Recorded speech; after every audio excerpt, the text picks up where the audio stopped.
Hi, everybody. Good evening. 14th of January, 2015. And tonight is really a continuation of last week's webinar where we reviewed the Knight and Rusty Armor, which I highly recommend to all of our parents.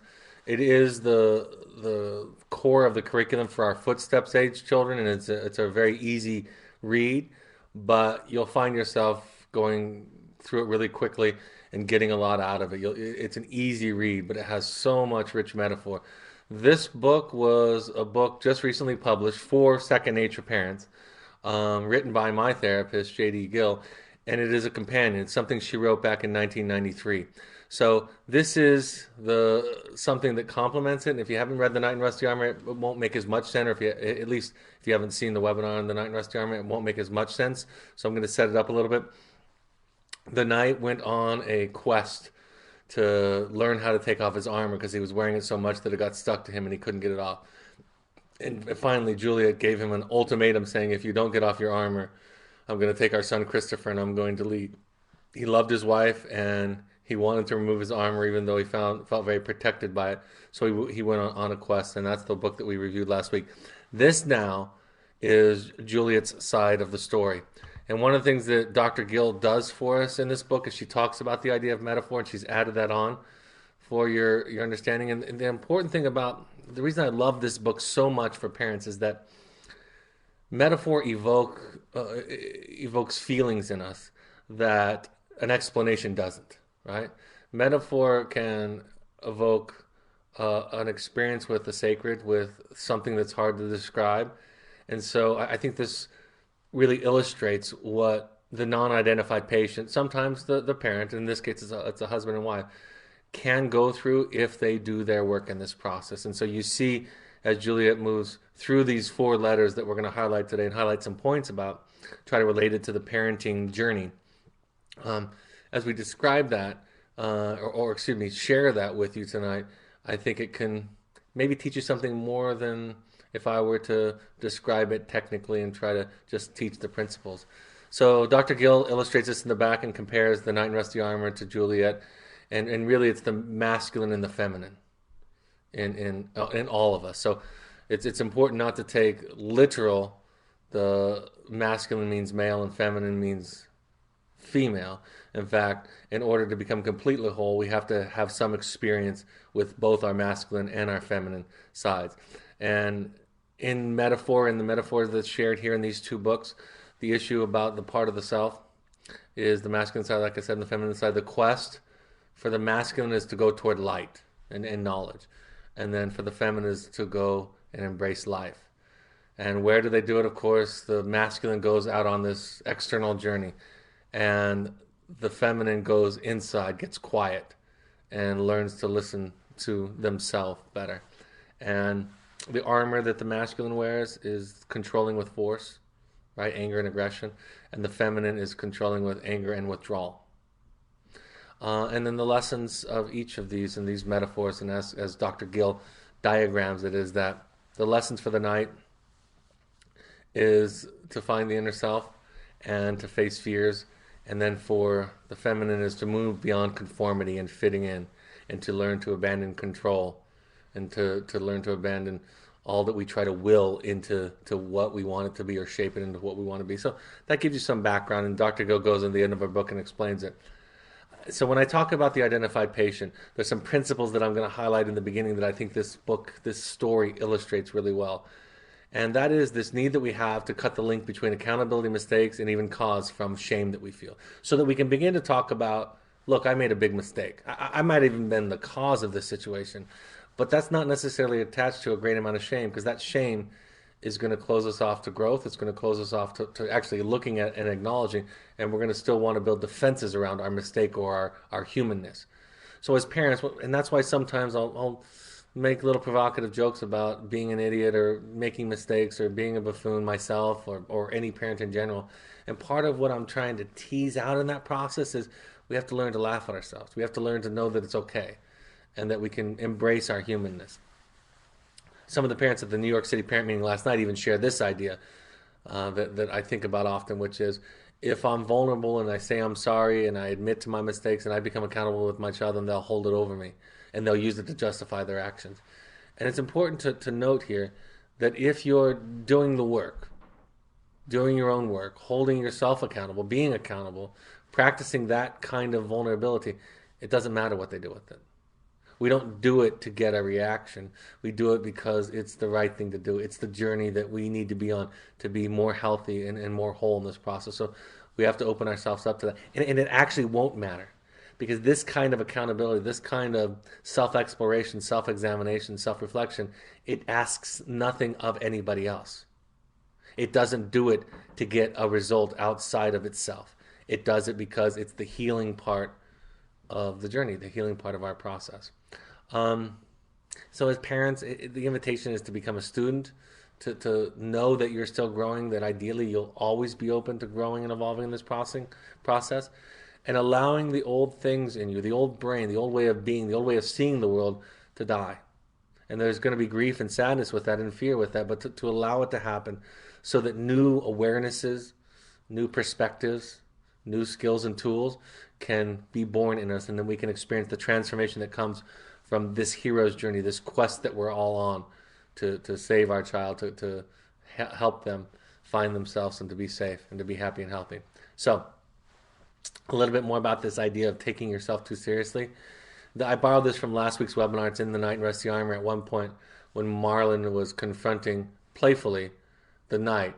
This is the reaction. We have to learn to let go that when we're being coached, taught, corrected, that we're not being insulted. We need to learn to look at instruction, correction, coaching without the sense of being criticized or punished. In the Knight and Rusty Armor, after Merlin playfully points out the Knight's follies, the Knight responds defensively. And this is from the book. The Knight climbed off his horse. I've been looking for you. I've been lost for months. You've been lost all of your life, corrected Merlin. The Knight stiffened. I didn't come all this way to be insulted. Perhaps you've always taken the truth to be an insult, said Merlin. And so I hear that with parents as they engage with therapists and coaching. I hear that in the meetings sometimes. I hear that on the phone call sometimes, is when we sometimes playfully, but oftentimes gently coach or nudge or correct because a parent has some idea that they have to get it right and know everything and be good, because they get this idea that if they make a mistake that they're now the cause of all the problems and that's a bad thing. Because of that way of thinking, they take it as an insult or being punished in the process. And so part of this is also learning to let go of those things. So let's start off. I'm going to highlight each letter. There's a lot of text on this because I just found so much of it so rich. And then I'm going to try to talk about, I think, the parallels to the parenting work that we are doing here in our program. So the first letter from Juliet starts off, Dear Sir, ever since you saw fit to leave your son and me so you wouldn't have to take off that ridiculous armor you love so much, I've been trying to pick up the pieces of my life. So again, it starts off with anger. And I think for a lot of us, this kind of an intervention can start off with that kind of anger and judgment. She goes on to write, my friends from the neighboring castles were quick to agree with me, and you may be sure you will probably have a tough time of it or when or if you return to these parts. And I think a couple of things going on. That she's borrowing and blending from the culture, right? She's relying on them. We call it recruiting, which is the next bullet point in psychology and in communication theory. We call it recruiting because I'm saying, look at how everybody thinks about you. And there's this overarching threat, right? You're going to be punished by the judgments of others when and if you come back to these parts. To go on more about recruiting, she says, my mother came to stay, but your son only cried and was very cold to her. I must say the apple doesn't fall far from the tree. I tried to comfort him, but he would always test the limits and end up hurting everyone's feelings. Perhaps it's a male trait. So again, you can see the anger, you can see the judgment, you can see the blame, you can see her wanting to hold him accountable for her actions and everybody else's actions, and to make that a real guilt-inducing experience for her husband. Still from letter number 1, blaming the identified patient for your own reactions. And these are questions to ask yourself. Now, do I do this? Do I tell my child, of course I yelled. You look how crazy and upsetting you're being. Of course your father and I, your mother and I are having marital problems. Look how difficult you are, right? And on and on and on. After mother left, Sir Geoffrey, our neighbor whose wife died in childbirth 2 years ago, remember? Began to pass the evenings with us. I think he was taken with me, and I confess I began to think of having an affair with him. He thoughtfully brought baubles and small casks of wine. Once, even when he was leaving, he grabbed me and kissed me. I nearly lost my breath. It had been so long since you and I had made love, but I was confused and pushed him away. Like the rest of you, he went off that night and hasn't been around since. And you see that hatred, right? That blame, and that idea that of course I was tempted in this way, and it's your fault because of what you did to me. And so that's this theme of this first letter. The advice of others and what our culture tells us. I can't decide what to do. My friends tell me to forget you and get on with my life, but I keep remembering little things about you, times we shared when we were happy, when life was full and wonderful. I remember bathing with you in that forest pool, how you held me and how good I felt. And again, this is a marital couple, so there's differences here, but if we take it to be the metaphor of our relationship with the identified patient, no matter who that is, and sometimes with our spouse in this process, what she's talking about here is there's still something. I still love you. I still want you in my life, but I want the old you, right? I want the child I used to have. And in reality, we're not going to give you back the child you used to have. We're going to give you, ideally, an evolved child, a child who has that in their history. And because of that struggle, whatever it is, now is also transforming and growing new parts of themselves in the process. So just more of that same feeling. Keeping distant from the problem, right? This is not in me, not about me. This is about you and about your friends and about your problems and about you being male in this case, or you being, and again, that's a metaphor for you just being that other. I hope you are well and we can work this mess out soon. So that's kind of the tone of the first letter. She talks about it very objectively, this mess that there is out there. And you can compare that as the letters progress. So now we go on to letter number 2, which starts off with my dear knight. The first one started off with dear sir. We have excuses not to go into the forest, not to go to AA meetings, not to go to Al-Anon meetings, not to go to therapy meetings, not to go to parent support groups, not to go to the Entrada retreat that comes up every month or two. Right? We have excuses for all of that. And in the case of Juliet, it was harder than I imagined being away from Christopher as she went on her journey. Many days I thought the longing I had for him would tear me apart and put an end to my crazy journey, for I got lost and crazy indeed in the woods. And again, it's not about leaving the child. Right? That the child is, in this case, this story, a metaphor for leaving the thing that kept her afloat, that kept her comfortable, that made her feel loved and needed and all those things. And now she's stepping out into these scary, crazy woods, which the woods are a metaphor for the unconscious, for the journey, for the things that the land that we don't know. To walk into the meeting in New York City or Los Angeles or in San Francisco and say, I'm scared, I'm uncomfortable, but I'm going to go on this because I love my child enough to hear what they have to say at least one time. My friends urged me not to go. They don't like you anyway. They wanted to plan a summer's feast, and I often wished I had listened to them. My paths were paths of futility. I got lost no matter where I went. The sounds of the woods scared me, and I doubted I would ever survive. I got hungry and sick. And the question becomes, all of these are questions for you, is how much does that sound like what your therapist or what or the book that you're reading or the support group that you're going to, how much of that sounds like this? How much of it scares you and sounds foreign? And when I see parents come to the parent meeting the first or the second time, and then comparing it to coming to the parent meeting months later or years later, they would talk about this idea that when I first came into this forest, I didn't even understand what everybody was talking about. I had no idea. I was confused. And I said to a parent just today, I said, it'll make sense to you. You'll hear it differently if you keep coming back. You'll have new ears to hear. So come back at least one more time before you give up on these crazy things that we're having to say and to teach you. And in all heroes' journey, there's this moment of crossing this threshold, right? From the known to the unknown. And Juliet described it as this. I fell into despair. I couldn't find my way back, or I would have gone immediately. I was lost and terrified. I don't know if you've ever felt this feeling or not, but it is awful. I could not imagine continuing anywhere. My life seemed a long series of failures. Every impulse I had been futile. I fell by the side of a mountain meadow where I knew I would die. I sobbed and sobbed for Christopher, her son, for my friends, my mother and father, the Duke and Duchess, and for my older sisters I had not seen in so many years. I even sobbed for you and for the failure our dreams have been.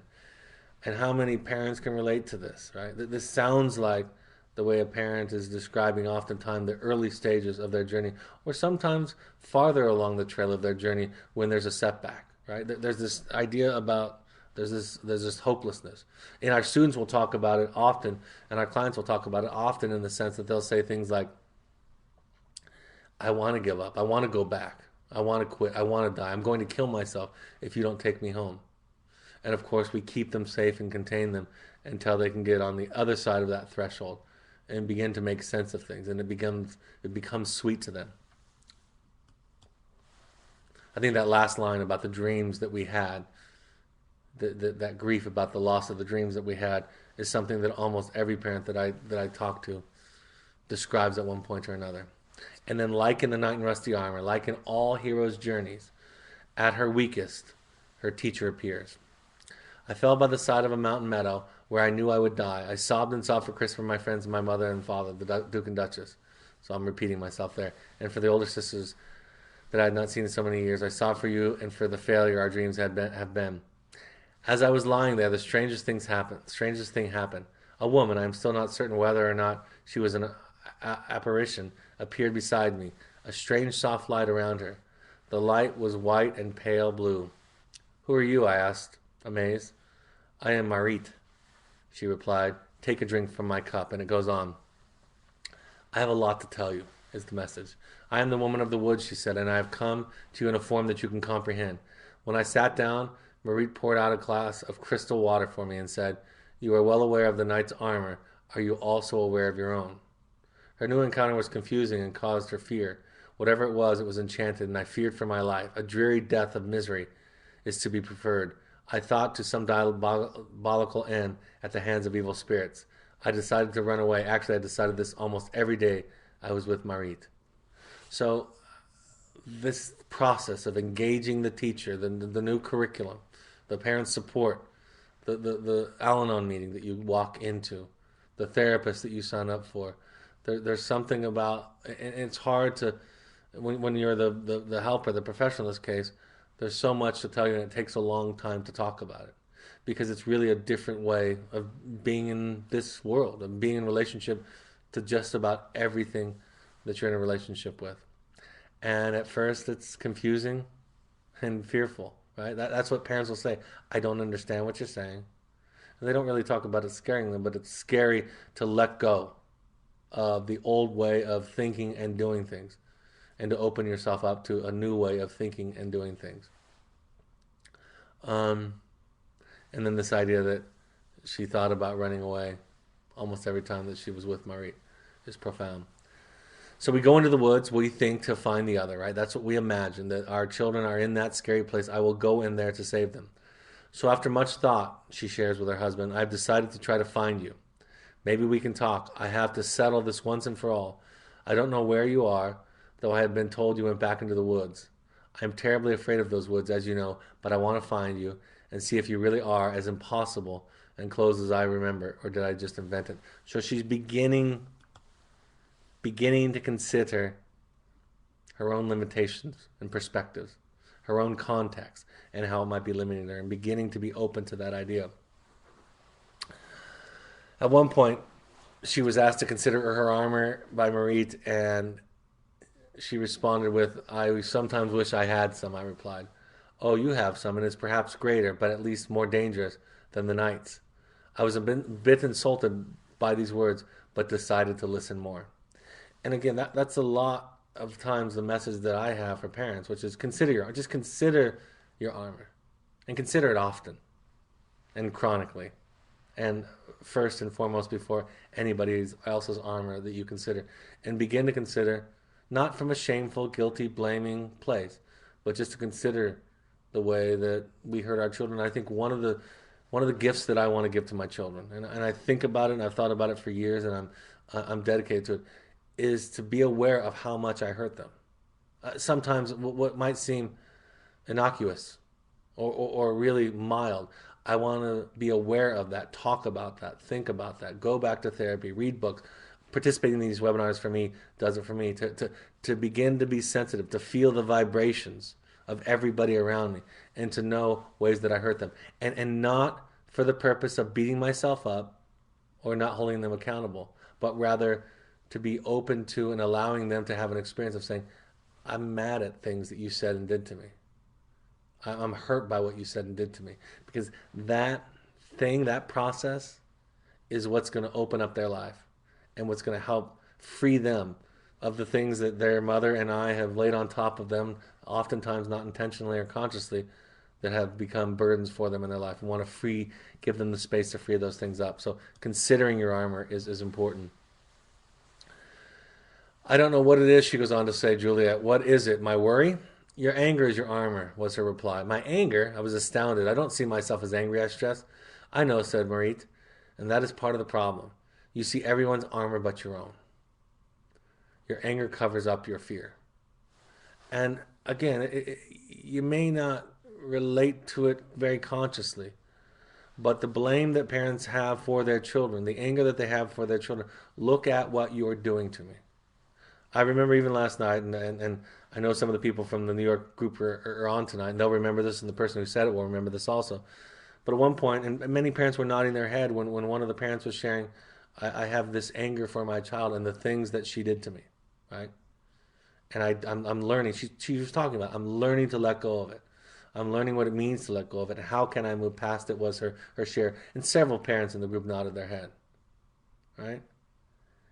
And my thought was, and I almost said it, but it might have been felt too much like too trite at the moment.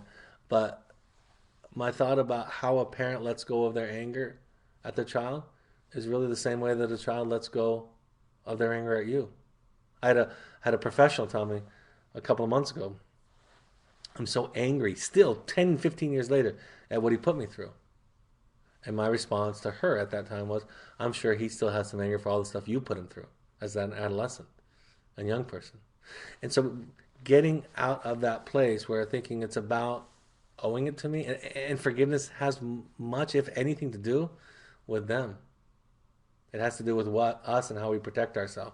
And that anger, that resentment, that's our way of protecting ourselves from hurt or fear or sadness or powerlessness or anxiety. Trying something new. The idea of trying something new. Think back, she said, to when you gave your knight your demand. Either you take off that armor, I will take the child and leave, you said. He deserved it. He was ignoring me. Again, remember, replace some of the specifics with the general metaphor of life. He deserved it. He was ignoring me. I rest my case, said Marit. What if he had said, get rid of your anger, I will take the child and leave? I would have told him to take a royal hike, I exclaimed. And of course, it's different because in this relationship, where they're essentially equals. But in the parent and child relationship, it's hard for the child to say, if you don't get rid of your anger and blame toward me, then I'm going to send you to treatment. Right? They don't have that option, so it's even more challenging in many ways. But again, it's the shift back toward looking inside instead of looking outside for the solution or the reason, and stop being a victim to everybody, that everybody's causing you to do this thing, and losing contact in that victimhood to the connection that you do have, the resonance that you do have, the similarities that you do have with the person sitting across from you with whom you're having great conflict or distress. Continuing on with the concept of trying something new. Well, can you hear it? She went on to say, my patient friend said with almost an eerie grin. I had to admit it, the idea began to have some weight with me, though I had never considered it before. Somehow she was weaving some magic or something, because ordinarily I would have fought for my own position. I love that idea, right? As she started to open up her heart, she said, the old me, right? The me before this forest, this experience, would have fought and argued a little bit more, but I was becoming open, and it must be because of some magic that she's performing on me. Now, strangely, I didn't feel like it. I almost wanted to try something new. Almost wanted to try something new. I confess I had never thought of myself as being especially angry before. I just thought of the world as sadly out of balance, tilting in an unfair way.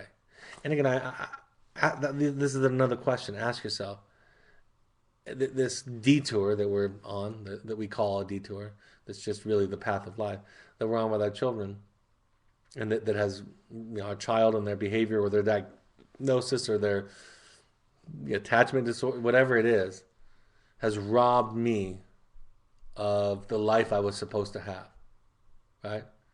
And although it gets expressed at times with tears and sadness and grief, it oftentimes really comes across and is communicated with anger and resentment for the world being out of balance and tilted in a certain way. So the first thing that she had to do on her quest was sit with herself first. And I think that's very similar to when I talk about the first question is not always what do I do with my child, but who am I? The first act and effort in this parenting curriculum that we're teaching is to know you first. And she told her to sit with herself first.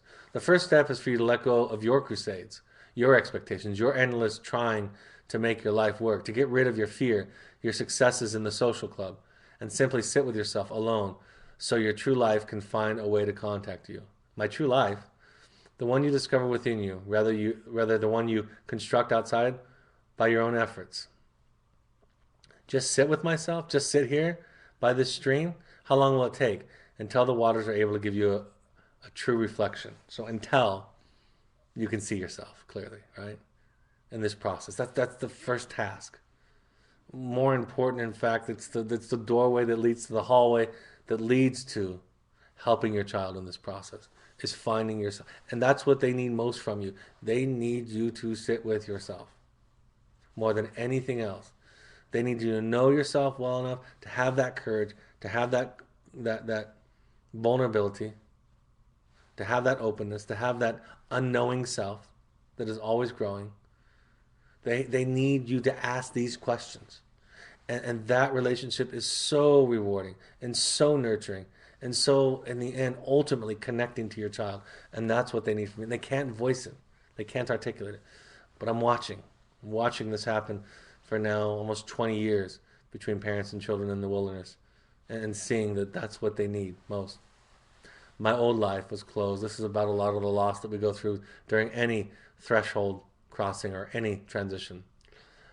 I saw it was true deep down beneath it all. I feared everything. My old life closed. And I love that statement about it because there's in every motif, death motif, it's just a precursor to the old self dying. And it's just the beginning of the birth of the new self in every great epic story or myth. That's what it means.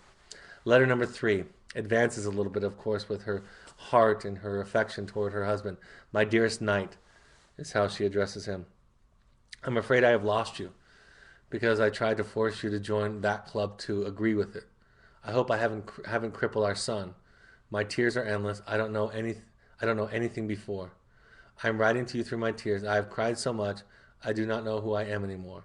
One thing is sure, I am not who I thought I was when I tried to live by my own efforts. And so there's this willingness to open up, this willingness to be taught, this willingness to feel, this acknowledgement that I was really angry that you wouldn't join the club with me, that you wouldn't think about things the way that I think, that you wouldn't live this life that I was trying to live, that I thought I needed to live to fit in, be acceptable. And that really is the feminine, right? Can I fit in? That's the feminine part of all of us that says if I dance to different music, I won't be accepted. If I don't adopt and accept the sermon that I'm being taught in my club, if I don't do that, if I ask questions, I'm going to be thrown out, kicked out, and have no place to be. And so she's talking about this idea that with her own son and with her husband, that she was trying to get them to live that way too, right? Trying to control them and form them into that. And remember, we're talking now, last week we were talking about a male, this week we're talking about a female, but we're really talking about the masculine and the feminine. Challenge what you've been told. Very, very important. I have even begun to feel my mother, poor woman, had been my warden. Yes, she kept me from being myself and forced me again and again to fit in. My school friends and the ladies of the castle each agreed. Ours was a difficult lot, they said. Only by sticking together could we find real support in our alien world. I would have done anything they asked just to keep from being kicked out of the club. I can now see I never should have listened to them. I joined their club instead of joining life. And that's just what I think about with you all, is that we're asking you to join life. And to step out of what the predominant culture is telling you should be, right? I have parents ask me over and over again about, who should I tell this to? Should I hide the fact that my son or daughter's away? I'm in therapy. Who can I share this? How much should I share this? And I don't ever answer the question by giving them advice because there are certain questions like this one that they have to answer for themselves. But what I say is, it begins to not matter anymore, right? Because what we're all doing, including myself, with going to therapy and doing this work, we're just learning, we're just trying to learn, and we never arrive, and we're not upset about that. And this idea of, I think years ago, if I'd read this quote about the poor one speaking about the mother being my warden, I would have worried that mothers and fathers alike would say, "Now wait just a second.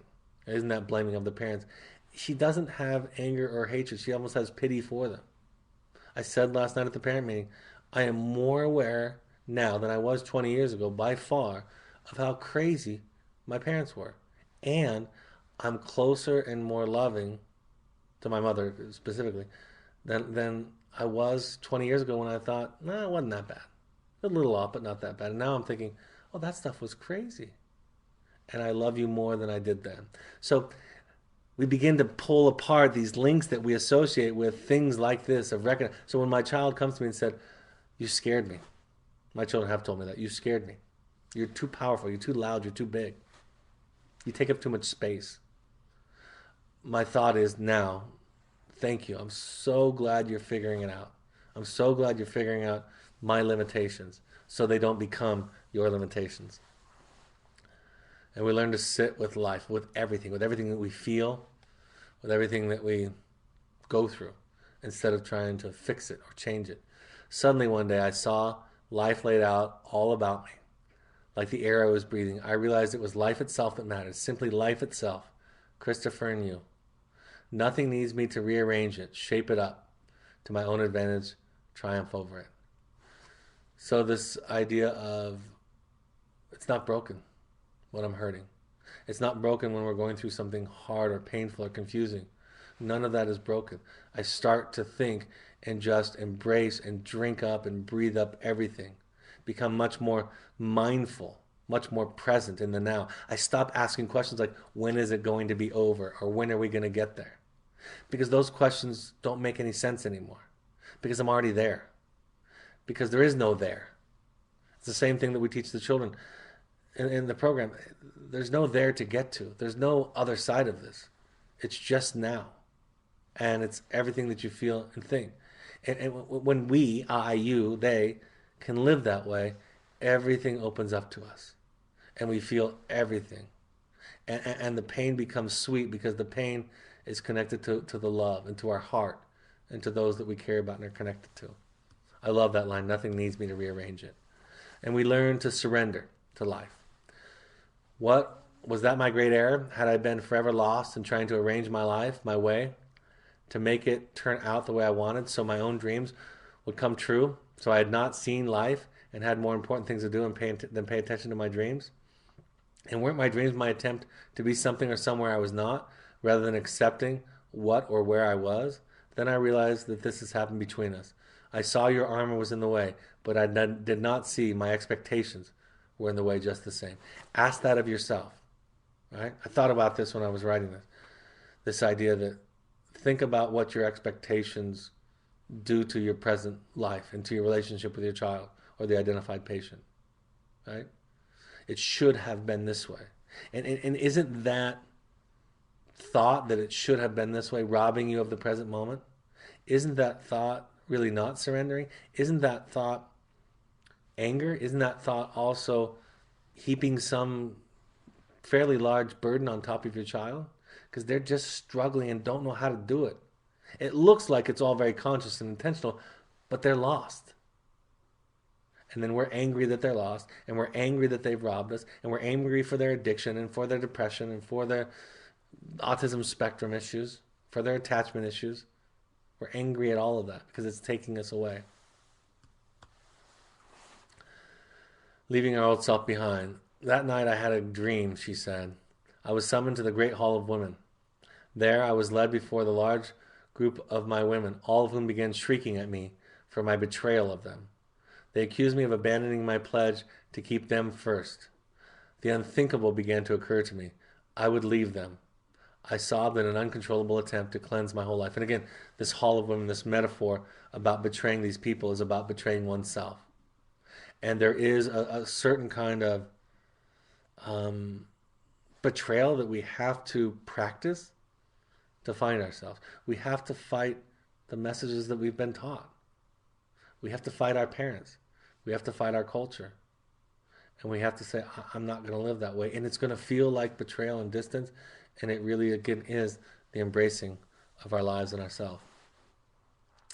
I'm sorry, she says in the third letter. Might not have done so poorly with my great love for you. Can you forgive me? I've done poorly with Christopher. At this point, I imagined Marta's voice saying, I had done poorly with me.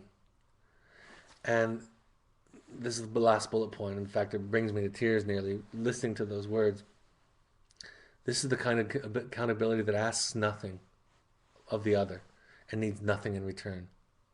There's nothing about this that is unpure except for I hurt and I have really abandoned us all. And we can do that. We can do that with anybody. We can do that with our greatest enemy. I've been locked inside of myself and unwilling to come out. And it's hurt you and it's hurt me. Abandoning the idea of the right and the wrong and paying attention to the outcomes and feelings. Had I focused so much on outcomes, I had ignored the land of feelings, which is complete in itself. So again, she's talking about the abandonment of herself and her feeling and her presence. Her last letter, the fourth letter, starts off with my darling. And I was talking about it, and it was really leading into this idea of mindfulness and gratitude. I drifted. She had a sort of a kind of an experience with Marta. I drifted with her through houses of dying children, of poor people racked with pain. I saw eyes grateful for rags and broken things. I saw them pass each other and touch, imploring. I think this is a powerful image for what goes on at Second Nature. What goes on, not just for parents and the parent education, but we learn to be grateful for things that we took for granted. We learn that gratitude does not come from things or abundance. We begin to learn that gratitude comes from mindfulness. Gratitude comes from feeling and embracing everything. Gratitude comes from, most of us, most of the time, throw things away that many people would be grateful for. And this isn't some kind of guilt trip about you should be more grateful. It's not about you should. It's about teaching you how gratitude develops in oneself. And that's why they use exercises like writing about it or praying about it, praying in gratitude or saying thank you or focusing on it, right? What we're really asking for is mindfulness. Like, I don't have a toothache right now. I don't have the flu right now. And I don't think about that enough, right? Think about what I don't have until I get the flu or a toothache. And then I remember, gosh, I've been taking the non-toothache thing for granted for the last some years. Or I've been taking my health for granted someday. And so part of this process is asking you to meditate on, and I'm not talking about sitting in the lotus position, but to think and concentrate on what you have and what are the gifts that are right here, right now in this process. And for the children, we see them much more grateful in many cases than they've ever been in their life for many things because they don't take them for granted. They don't come easily. There's an experience that happens through metaphor sometimes or through this contact with love or sometimes in people's religious experience that I'll call the getting in touch with the sacred. She says, a feeling I cannot name twisted in my openness, and I realized I must devote my life to save my life. I no longer wanted to succeed or be on top of anything. I did not want applause. So she's changing from the external and from fitting in to grasping and embracing and holding on to life as much as she possibly can. And of course, there's a grieving that comes. If you're mindful, you're going to grieve. But it's not suffering. It's grieving. It's feeling sadness and pain and loss. Embracing life and giving yourself to it. Somehow I can't stop weeping, she says. I am not the wife, the mother, the friend I was before. I've been lifted. I have wept waves of tears for me, for you, for Christopher, and now I am ready to wait with life for what life wants. And that's the difference between thinking that we have this path laid out and radically accepting or having faith that the sacred The universe has not abandoned us and has not left us, and that life is giving us what we need all the time. And there's a letting go on that. I saw what it meant. The answer is not to want or need anything, since we are life, my dear Nine. What do we really want or need? We cannot live because we cannot get beyond our wants and needs. In the Nine Rusty Armor, they had that principle about better to accept than to expect. Don't expect, accept. This is her version of it. That is what love is trying to teach us. We hear so little. I love that short sentence because most of us, most of the time, don't hear very much. I saw my anger had been in the way of my letting go. It is truly armor, my knight. It kept me too closed in. For the first time in my life, I felt free and I realized how lucky I was that my dreams had not worked. I love that statement. It goes back to what we were talking about last night at the meeting. I was glad, I was grateful that my dreams had not worked. Because if they had not worked, I wouldn't have this spiritual rebirth and awareness. And this book is more poetic than the Knight in Rusty Armor. It's not meant to be as long, but again, I think that evokes a feeling much more powerfully than an explanation. It calls us much more in a much more compelling way. I titled this side "I Am Quieter," and I think it's profound. When I was putting this slide together today, I cried. So I don't know if I still have the tears in me for it, but she writes near the end of her fourth letter, "My night, I am quieter. I wish you the trembling of new leaves in summer. I wish you rain. I wish you the laughter of your son. I wish you all my heart, which is my life. Dark blood on the rose, dark tears on the sunrise, dark peace in the stillness, dark stillness in the sunrise, dark sunrise in the dark time, and in the great light." And that for me is really the most amazing thing that we can do for anybody in our family and for the people that we have resentments and anger for. That's what it looks like. That's what it looks like when we get there. I think there was a take home from letter 2 that I wanted to share at the end because I resonate with it as a teacher and as a therapist and also as being the client of the therapist that wrote this book. The change is difficult to describe. In the time since I met Marita, so much has changed. I scarcely know my name. I can't believe a viewpoint can change so much. Just keep coming back and keep listening. And if you're new to this, it'll make sense to you later. And if you're farther along, keep that dedication for you to save your life so that you can give that life to the people that you love and be in that life with the people that you love. And all of the lies about you being bad or you being a failure or you not being worth it or that you can't do it this way, they're not true. They're keeping you scared.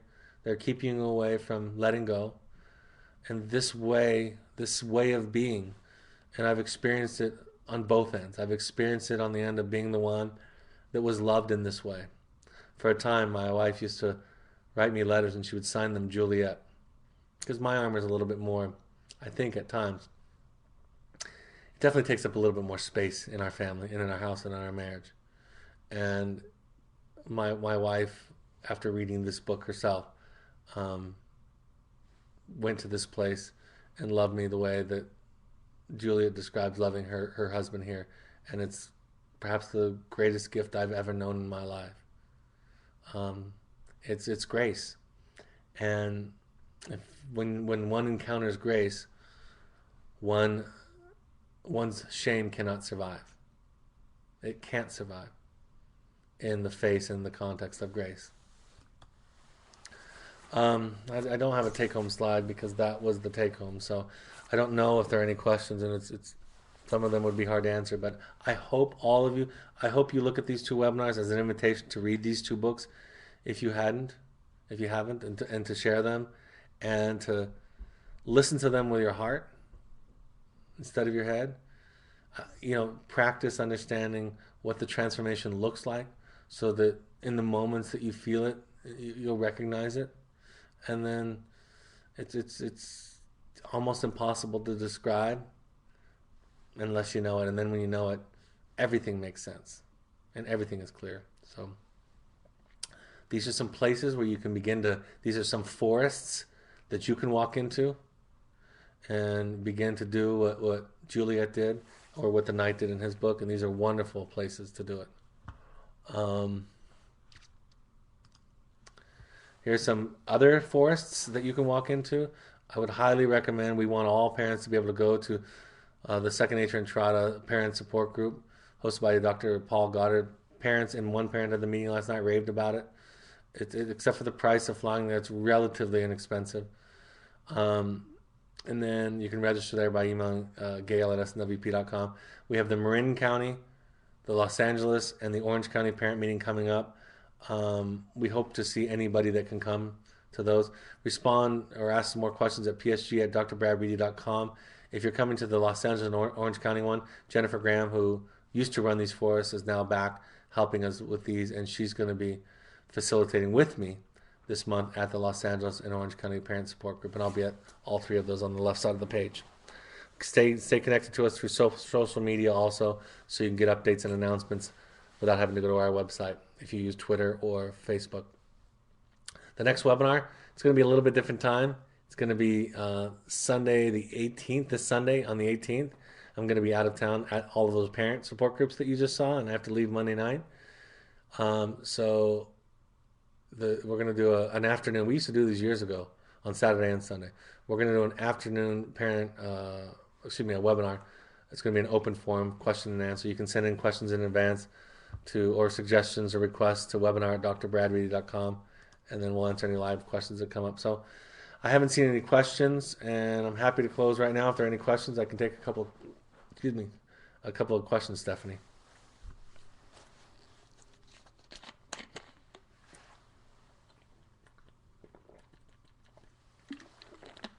Months after completing Second Nature, my daughter's armor is nearly intact. She has reactive attachment disorder and can barely tolerate kindness. I struggle to find a way past her attempts to alienate me. She has locked herself into a tower, and waiting patiently for her to find her way out is painful. I wish I had something I can offer to light her way. Yeah, that particular disorder is phenomenally painful and phenomenally difficult to watch and to experience, because at every turn it is to alienate oneself from everybody else and to have everybody else go away. And so I think that this webinar and last week's webinar is probably more important to somebody like you than anybody else, because you're dealing with a really insidious diagnosis and disorder that's very difficult. And so to follow Juliet's path and to read the book, and it's not a very long read, like I said, I think it's 52 pages or something like that, would be a guide for you and a comfort for you to embrace and understand and watch her journey in this process.